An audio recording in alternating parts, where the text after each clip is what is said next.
My mother taught me three things: respect, knowledge, search for knowledge. It's an eternal journey. That's like my aunt at the line, 360 degrees behind knowledge, always. And she taught me to not be quiet, to, if there's something on my mind, speak it. That's what that was the breath. She always taught, but also to listen. And she told me this little joke that God gave you 2 ears to listen and 1 mouth to speak.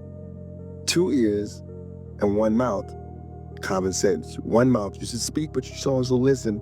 And that's where the knowledge comes from, listening. And once you get the knowledge, then you can speak. And it helps you. So she taught me respect, knowledge, and understanding, mostly. Just listen a lot. I would say there's literally no human being who's not confronted with a thought and an emotion like that, but they manage to brush it aside. It doesn't bother them enough. The pain of not knowing doesn't tear them, that's the whole problem. They come to terms with ignorance, they make a deal with ignorance. They will build relationships where everybody will confirm this is the best way to live. Of comfort, companionship, love, affection. These are all things you're seeking. I know a whole lot of people have raised human emotions to heavens. If you say love, they say divine love. If you say joy, they say divine joy. If you say bliss, they say divine bliss.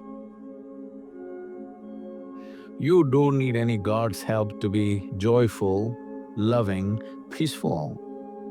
As a human being, you're endowed with these qualities.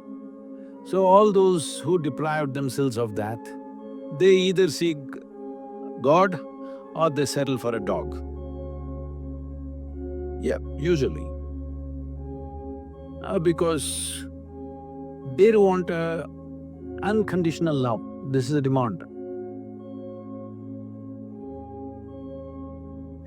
Because the nature of love is such that it's like a flower, if you don't watch it for 2 minutes, it'll fall. It'll wither and fall right there. Either you want to let it fall, or you have to nourish it every moment, or you have to concretize it. That means you take a picture and keep it on your phone screen, or you institutionalize it with marriage or this or that. So essentially, well, I'm not against any institution because institutions are needed in the world to operate, otherwise there'll be chaos.